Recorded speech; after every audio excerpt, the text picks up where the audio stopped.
evening, viewers.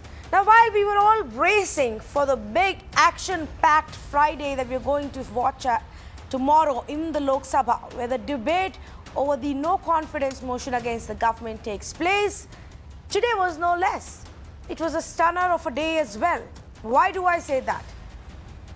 Because the former finance minister of our country, the former home minister of our country, P. Chidambaram, was named as an accused in a CBI charge sheet. He has been accused and charged with corruption. That is the charge, ladies and gentlemen, from the time that he was the finance minister in 2006 and the deal that took place between Aircel and Maxis. Now, one must remember the fact that it's the same case that the CBI has been investigating for a long time now. It's the same case in which the Maran brothers were actually acquitted by the court for lack of evidence. But today, what has come out is a fresh charge sheet. And CBI says we have done a fresh investigation. And since the FIR was never quashed, we can go ahead and do this. And now we have evidence that Mr. Chidambaram and his team at the Finance Ministry gave approval to a shady deal between Aircel and Maxis that wasn't even meeting the norms, while companies that were linked to Karthi Chidambaram, the then Finance Minister's son, were given kickbacks. Kickbacks are roughly about a crore and 10 lakhs. But it's the quid pro quo that we're talking about tonight. Bhavtosh has the details. He brought the story for us. Before we go to the debate, let's look at what this case and what the allegation exactly is. On Thursday, CBI stunned everyone when they filed a charge sheet against former finance minister and senior Congress leader P. Chidambaram, his son Karthi Chidambaram, and serving and retired government official. The CBI in the charge sheet said that the former finance minister was aware of the entire Maxis deal and knew that the actual amount was over 3,000 crore rupees and not 180 crore rupees as shown on the paper. The CBI also said that there was application of mind and file notings which clearly showed that P. Chidambaram was at fault. The Congress quickly hit back at the CBI, claiming that this is a political move and this is a vendetta politics. And they have said that P. Chidambaram is being targeted primarily because he has shown that policy decision taken by the NDA government is at fault. With Mukesh Bhavtosh Singh for Mirror Now in New Delhi. So what's the debate tonight? It's the Congress party that's saying, along with Mr. Chidambaram, that this is all a vendetta. P. Chidambaram says that the allegations are preposterous, that the CBI is actually being pressurized into coming after him, and that he is going to fight this out in the courtroom. Is it vendetta, or is there any merit to the charges that have been brought forward by the CBI? That, ladies and gentlemen, is the big debate tonight. And I've got Vaibhav Agarwal of the BJP, Mohammad Khan, spokesperson of the Congress party, Piyush Pant, senior journalist, Gautam Mukherjee, also a senior journalist, and Shantanu Sen, former joint director of the CBI. Let me go across to Mr. Khan first. Mr. Khan, why is it vendetta? Hi, Tanvi, they have been investigating, they've even, questioned the son. Why is the Chidambaram family and Congress calling it vendetta? Well, Tanvi, you began by very fairly pointing out that the main accused in this case, the Maran brothers, have been acquitted by this very same judge for lack of evidence.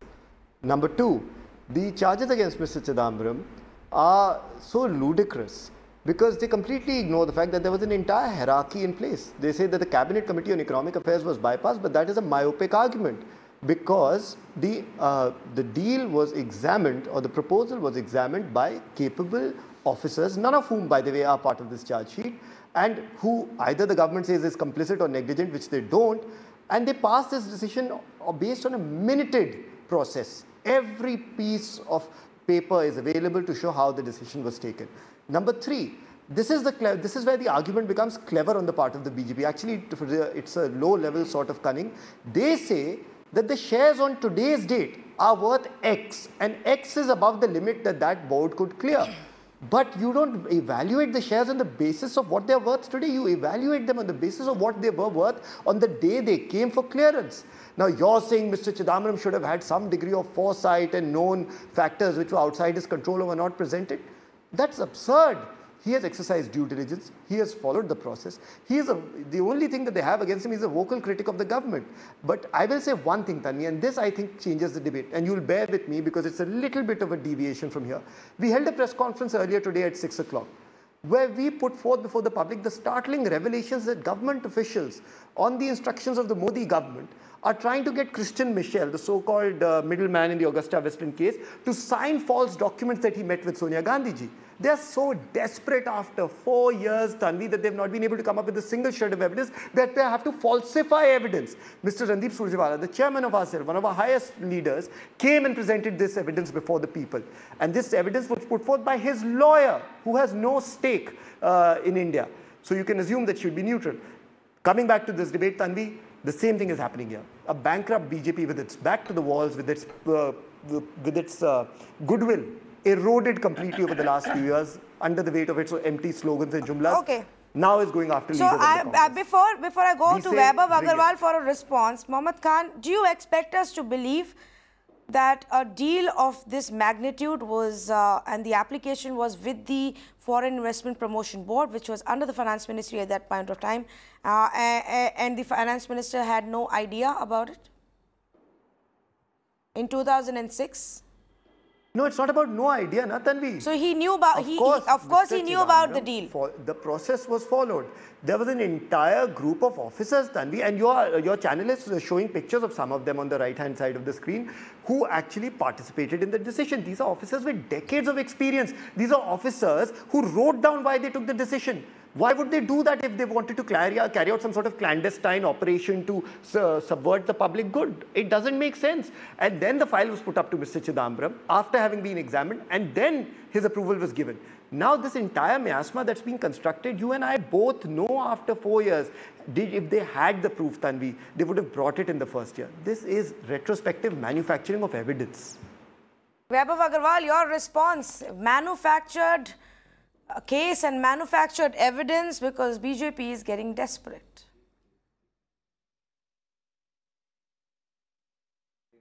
Yeah, at least Tanvi, good to be back with you. At least we don't have a habit of manufacturing potatoes and producing gold from machinery. So while my learned colleague and learned counsel from the Congress, Mohammad Bhai, has the right to say what he wants to say in terms of manufacturing, but you know, he talks of moral high ground, and so does Randeep ji, and so on and so forth. And I don't know why Rahul Gandhi is still maintaining silence on the subject matter. But I would like to question the Congress straight away. It's a straight question that if you're so true, if Mr. Chidambaram and Karti is so true that there is that this entire matter is for harassment, and it's being manufactured, and there is no wrongdoing on their part while Mr. Chidambaram was the finance minister and home minister and other powerful positions he's been in. We all know he's a stalwart leader. We all know he's been in powerful positions until recent times. We all know he's a sitting member of parliament, some 35-40 years of politics under his belt. You know, wouldn't it be legitimate for him to resign from the parliament and fight it out like a common man, and then come back to it? Of course, he has the backing of the party and the resources available, but that's what a common man should do first when he's completely clean, and that's what he wants to shout and say that on the top of his voice. But no, the answer is he wouldn't do that. They want to remain in the power because there is lust of power. They want to remain in the power and keep utilizing the resources at hand. They want to remain in the power, keep trying to destroying the material evidences, in my opinion, because he's been a powerful man. Nobody can deny the power that he's holstered during his tenure as the home minister, the finance minister, and so on. So, you know, first point is moral obligation is he should resign. If it comes to BJP's example, while we are in the process of so-called manufacturing and presenting everything, but you know, when there were Jain Hawala transactions that happened in 1996, and Congress had manufactured allegations against our the country's deputy prime minister, ex-deputy prime minister, Shri L.K. Advani, he did resign from the member of parliament, if Mohammed Bhai, wants to remember that. And he did fight it out in the court, and he did get exonerated from it. So let's be honest about it. Let's not beat around the bush and make every battle, every allegation a political angle and say that this is political vendetta. Because if you have such moral high grounds, you really need to come out of it and resign from the power and the positions that you have, and then fight it out and say, hey, fight it out in the court. I have no influence. I'm a common man, and I'm ready to fight. That is as simple. What does he need his influence for? CBI doesn't get influenced, does it, Mr. Agarwal? Why does he need to? Who is he going to influence? CBI is doing such a great job of doing a fair investigation in most cases. Yeah, I'm going to quickly go across to our other panelists as well. Gautam Mukherjee, good evening. What do you think? If it was up to us, Good evening. Sure. It's a case that has been explored in the past. Parts of it have been heard by the court. The charge now is that Mr. Chidambaram favored this deal, allowed it to go through, and that the government officials work their way around to ensure that it doesn't become a big size deal, so that it can bypass the CCA. Meanwhile, companies which are belonging to Karti Chidambaram or linked to Karti Chidambaram were being paid kickbacks. Well, in Karti Chidambaram's case, it seems to be fairly clear that he did get the kickbacks. Whether he got it at the instance and out of the finance minister's chamber, which is what the lady in jail has said, Peter Mukherjee's wife. The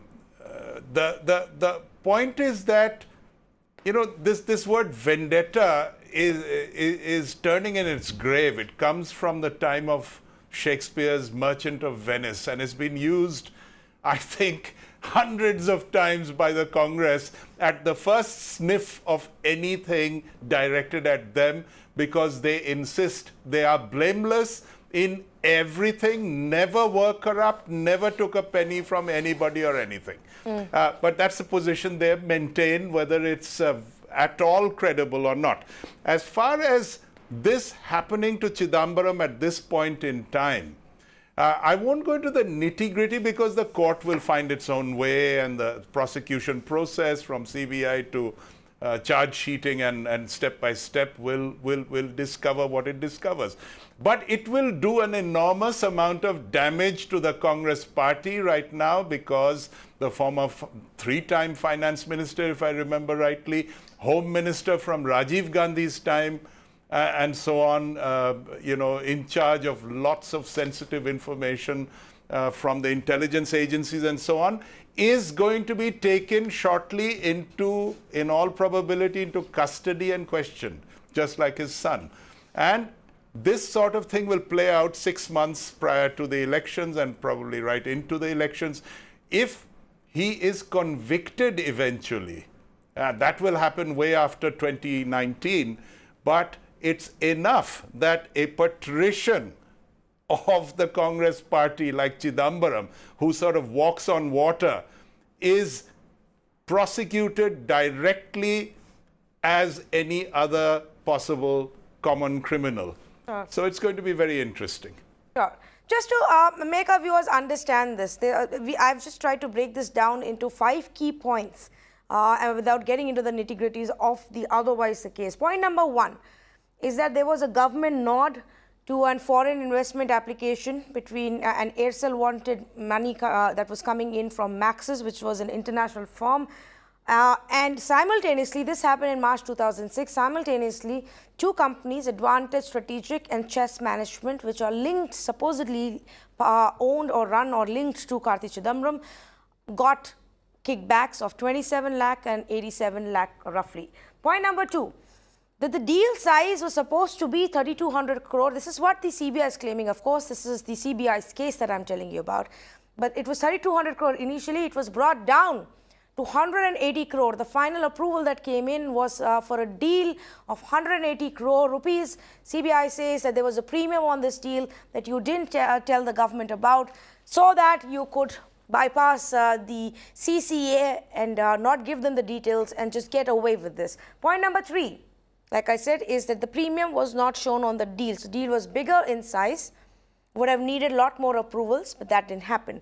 Point number 4, deal was actively discussed amongst government officials. By the way, viewers, a significant number of government officials have also been named in this charge sheet.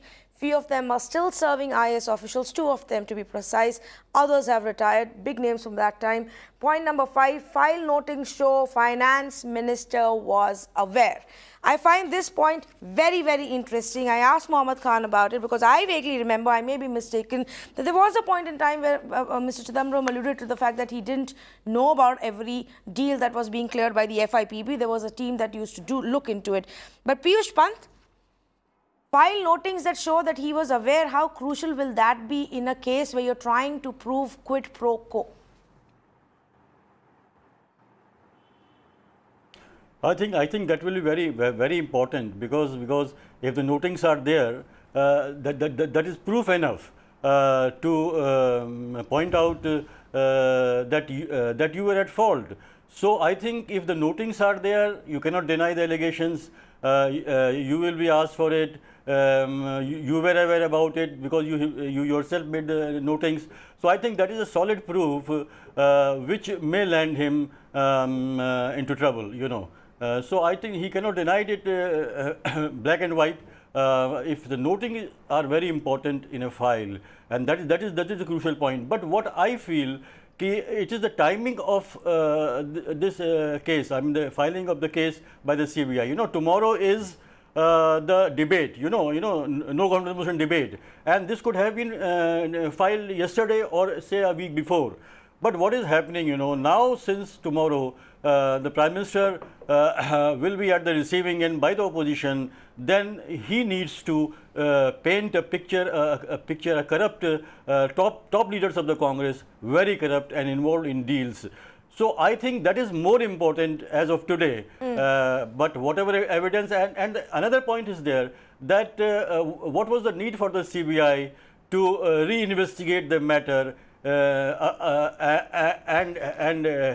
hold that Mr. Chidambaram is guilty, because this is also something, because you know the CBI has always been misused by the government of the day. You know, it was with the UPA, it is now with the NDA. As you must be remembering, that Supreme Court once said that CBI is a prison parrot. So no, yes, it has been, even we had seen it in 2G case also. Yes. The case was weakened by the CBI, and Raja was discharged from those charges. Yeah, actually that's the other big point, and I just want to take that point. I'm saying is that the timing is important. Timing is important. If the allegations are there, proofs are there, the court will look after it, and it will give its ruling. But it is the timing of the investigation, timing of the Okay, I'm going to take a response from Vaibhav Agarwal on the timing aspect, and then I will go across to Shantanu Sen. Thank you, sir, for patiently waiting, Mr. Sen. Just 30 more seconds. Vaibhav Agarwal, here comes the charge about the timing. One day before the no confidence discussion. It's not about the timing. You know, I am very confident of the no confidence motion. And you know, Sonia ji was too quick to say that we have the numbers, and I quote in a press release. We'll see tomorrow. Do we have the numbers? Now, do they have the numbers? Now, coming back to the CBI inquiry against Mr. P. Chidambaram, in a pending inquiry which was instituted back in 2012, you know, through the court. By Subramaniam Swamy, in a petition moved by Mr. Subramaniam Swamy. Now, I need to bring this light that, you know, the CBI has always been a caged parrot under UPA 1 and UPA 2. It's been misutilized. It's been utilized. It's been abused and used and so on and so forth for political gains and misgains. However, under the Modi government, the regime, we have no political interference in whatever agency, be it Enforcement Directorate, be it CBI, DRI, RBI, etc., etc. You know, not one incident, not one evidence, shred of evidence you can produce. You're the media, you're the voice of the people. You cannot produce anything against this government. And I'll tell you, if it was up to us, if it was political vendetta, and if we were to control it, as Piyush ji was rightly saying, you know, we would have brought this charge much ahead. You would have done it better. We would have brought other graft cases that are in investigation. You know, we would have done it better, you know, and if faster. we would have controlled it. Yes. So the timing is not in our hand. It's just that the investigation is moving on its own course. Okay, okay. So, Good evening, Mr. Sain. Thank you for joining us here on Absolutely Mirror wrong. Now. Shantanu Sain, former Joint Director of the CBI. To the point that has been made, Mr. Sain, of has there ever been a point where CBI has not felt any political pressure, especially when it comes to big cases, big political scam cases? And secondly, do you find it odd, Mr. Sain, that in a case where a set of accused have already been acquitted, a fresh investigation was started and a fresh charge sheet has now been filed naming another big political leader?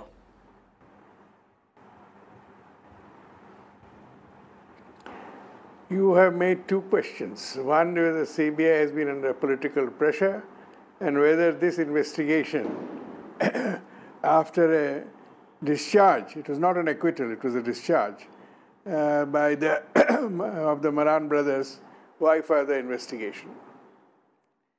Let's look at this case. It was started by That's correct. the UPA under the directions of the Supreme Court. And the Supreme Court gave CBI the right to investigate this case, and CBI did the investigation, and they found Maran brothers guilty of misuse of power, misuse of position. So Maran brother and his wife were prosecuted. I think somebody else along with them. And the case went to the same special court, the court of Sri O.P. Saini. This was in 2014. The investigation started in 2012, and the investigation concluded in 2014. The charge sheet was filed.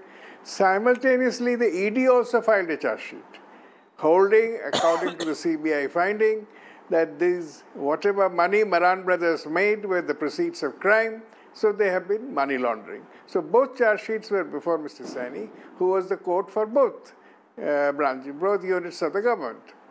After the entire evidence was perused by Mr. O.P. Saini, he discharged the accused in both the cases. He held that Maran brothers were not responsible for the illegal notings. Yes. This was made by other officers who are now witnesses, and they should have been the accused persons, and therefore he decided to drop the charges. It was not an acquittal. Yes. It was just dropping of charges. So there was no double jeopardy. They could be tried again. They could be tried again. So let's not use the word acquittal at all. They can be charge sheeted again.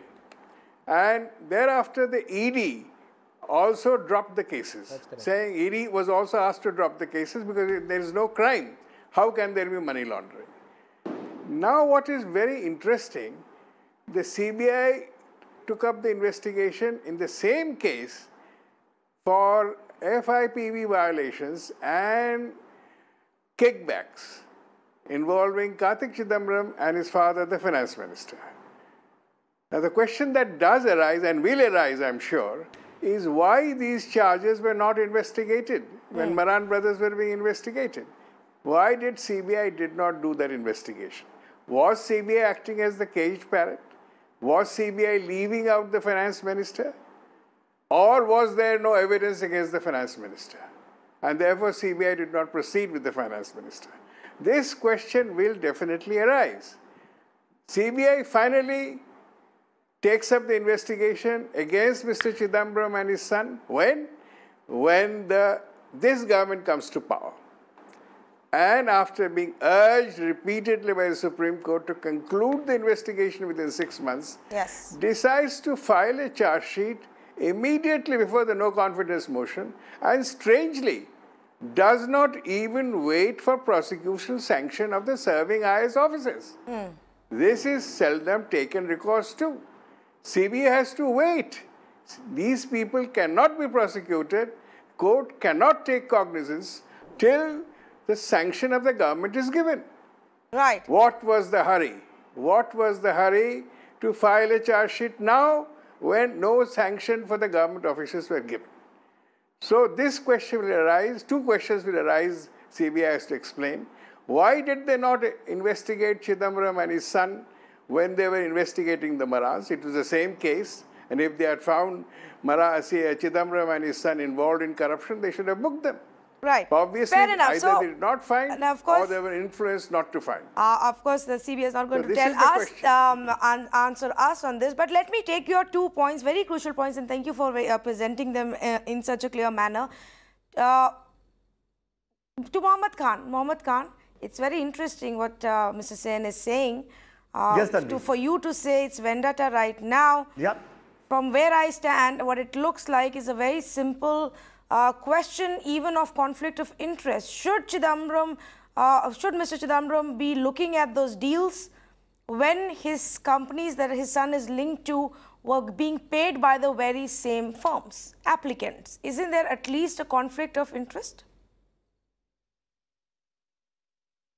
Well, actually, Mr. Sen has laid out the entire summary beautifully. First of all, let me tell you something.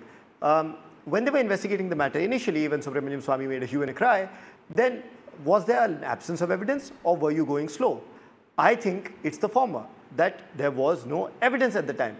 Please note that on today's date, what they have filed is a supplementary charge sheet, what I would call an afterthought. No, because actually, the first it's charge not. sheet did not contain any charges against Mr. Chidambaram. I am being told, contain enough evidence. no, our reporter tells us that it's not a supplementary charge sheet, it's actually a fresh charge sheet. It's on the basis of a fresh investigation, and CBI is very insistent on not calling it supplementary. Yes. Okay, fair enough. Let's take the word fresh charge sheet. Now, okay, let's call it the second charge sheet. Let's take your value. The reason I'm calling it the supplementary charge sheet is because in a similar case, when a second charge sheet is filed, it's called the supplementary charge sheet. But yes, let's take your terminology and say it's a fresh charge sheet in an existing matter. Tanvi, what is the new evidence, as Mr. Sen said, that has suddenly come to light in these last 4 years that has found its way into this charge sheet? Number two, remember, this is a criminal case. The standard of conviction is beyond reasonable doubt. What are the lessons we've learned from 2G? Exaggerated estimations and jumlas or rhetoric does not a case make. Now, Gautam Mukherjee Sahab said that, look, Indrani Mukherjee's testimony is there. But sir, the CRPC reminds us that you cannot rely on the testimony of a co-accused for obvious reasons. No, the point is, Mohammad Khan, but did the CBI examine the role of FIPB and the finance minister? But did the CBI examine the role of finance minister and the FIPB prior to May 2014? Tanvi, between 2006 and 2014. If the CBI was, I'm answering your question, Tanvi. If the CBI was lackadaisical as alleged by these people, then why did Prime Minister Modi not haul them up? Isn't he the man who said he will hold all officials accountable and in the first 2 years instituted great administrative reforms by, according to him, not according to anyone else? But if that were the case, then haul up those officials who went slow, name and shame them, hold them accountable. But you didn't do that. Well, because the evidence from the timeline, Mohammad Khan, it looks like from December 2014, CBI has been CBI first examined Mr. Chidambaram in December 2014. Since then, both CBI and ED have been running around, looking at files, searching different offices, then trying to question the father and son, trying to get some answers. I'm just saying that. Yes, go ahead. Tanvi, you have to let me make my point. Yes, absolutely. You have to let me make my point. Otherwise, if you break the narrative, it breaks the flow. What I'm saying is, look, the investigation has been on for a long time, just like 2G. There is a large amount of evidence that they claim to have found now, later, unlike 2G. There is, unlike 2G, the prime accused who are already acquitted by the same judge for lack of evidence. Again, there is an exaggerated value of the shares on which this entire case rests, like 2G. Now, I am telling you, given their track record and given that this is the last year, Tanvi, look at the constellation. you cannot read this without the context it is arising, as you rightly asked, Vaibhav Bhai, that boss, why now? Why have you asked before the Okay. before the no confidence motion? And the answer is this. On the It's point of entirely why political. didn't they examine the finance minister and the FIPB role before 2014, we still don't know. Mohammad Khan, I'm going to give you 15 more seconds to give me an answer on that one. Doesn't that sound suspicious? Well, you know, it's interesting that you're asking me that. You're saying, your question is, why did the CBI not find evidence while we were in power? Well, Not even look that side is my question. 4 years after we left power. Yeah, where is the evidence? So Tanvi, I'm saying 4 years after we left, assuming that your hypothesis is correct, then they had 4 years to correct this. Okay, so CBI says they have the evidence now. CBI says they have the evidence now. We will wait for the charge sheet to be filed to see. We will wait for us to have some kind of access to that charge sheet whenever that happens, when it's submitted to the court, to see if they actually have those file notings that indicate that Mr. Chidambaram was aware. The other side is very clear about the money transactions that have happened, and they claim that they found that money trail.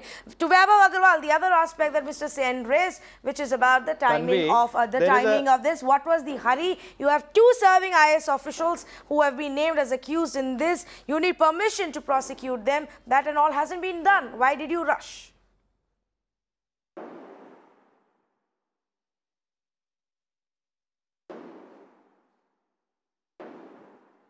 Mr. Agarwal, that's to you. Yeah, okay. So thank you. So I heard Mr. Sen, sorry. So, you know, it's not, I've already explained that this is not a rush. It's been 4.5 years we've been in the system. If we wanted to rush it, you know, we could have easily gotten it done from a political standpoint. So whether it's, and about the 2 IAS officers that Mr. Sen rightfully pointed out, I am not privy to the reasons and the locus there. It'll be best that the CBI answers it. I unfortunately have no friends in the CBI, and I will have no CBI insights to it. And the charge sheet doesn't talk about it, so I won't be able to comment on it. But maybe to each is to err. We have the right to our own opinions, and you as a senior person and ex-CBI will definitely have some insights, and your juniors would be there. So I have no idea. You know, I cannot comment on it. You may be able to comment on it. Now, what I will say this to the panel, and Mohammad Bhai should be able to comprehend and concur with me on this to quite an extent, and especially you, Tanvi. You know, when UPA 1 and UPA 2 was there, Mr. Chidambaram has been powerful. First, he was the Home Minister, then he was the Finance Minister, and then role reversal, and so on and so forth. Right. You know, there was the highest of echelons in the parliament. There was a saying, and there is a saying there is that said that the road to Raisina Road, Right. or the North Block, Right. goes through Haddo's Road. Haddo's Road is Karthi Chidambaram's residence in Chennai, by the way. Okay. So the road to Raisina Road or North Block is from Haddo's Road. Up to your government's prosecutors and the CBI's prosecutors now to prove that case. I'm sorry I'm interrupting you here, Vaibhav Agarwal, but we are out of time. In fact, we've gone way over time on this debate. So I'm going to thank all my panelists for joining us this evening. The story is not over. We wait for that charge sheet and the evidence to come out and see how CBI is going to prove its case. It's very simple. Was the father sitting in Finance Ministry giving approvals to giant deals while sons linked companies were making money out of that and getting the kickbacks? It's as simple as that, viewers, and we're going to keep a very close eye if it's actually any evidence there that the CBI has, or if it's just vendetta, as Chidambaram calls it.